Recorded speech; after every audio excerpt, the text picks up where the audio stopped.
Vinicius Junior lashes in the equalizer.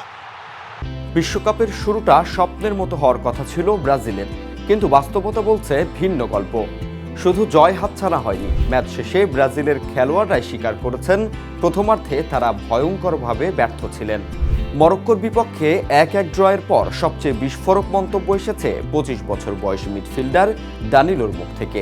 তার ভাষায়, প্রথমার্ধে আমরা খুবই বাজে খেলেছি। মাঠে আমাদের অবস্থান, টেকনিক, ট্যাকটিক্স কোনো দিক থেকেই আমরা ভালো ছিলাম না। ম্যাচের 21 মিনিটে নিউ জার্সিতে প্রথম ধাক্কা খায় ব্রাজিল। মরক্কো এগিয়ে যায় 1-0 ব্যবধানে। পুরো স্টেডিয়াম তখন যেন স্তব্ধ।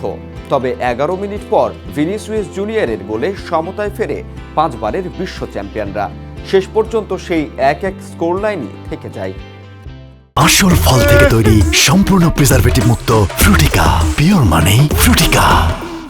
তবে দ্বিতীয়ার্ধে বদলে যায় চিত্র। বিরতির পর কৌশলগত পরিবর্তনে বলের নিয়ন্ত্রণ ফিরে পায় ব্রাজিল। তারা আক্রমণ গড়ে, সুযোগ তৈরি করে এবং শেষ পর্যন্ত অন্তত হার এড়াতে সক্ষম হয়। দানিলোর বিশ্বাস, এই দ্বিতীয়ার্ধের পারফরম্যান্সই পরের ম্যাচের আগে দলের সবচেয়ে বড় ইতিবাচক দিক।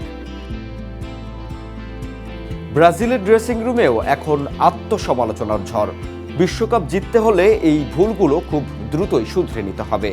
এখন সবার চোখ ব্রাজিলের দ্বিতীয় ম্যাচে। বাংলাদেশ সময় 20 জুন সকাল 6:30টায় তাদের প্রতিপক্ষ হাইতি। প্রশ্ন এখন একটাই, এবার কি ব্রাজিল ঘুরে দাঁড়াবে নাকি আবারও হতাশ করবে কোটি কোটি সমর্থকদের?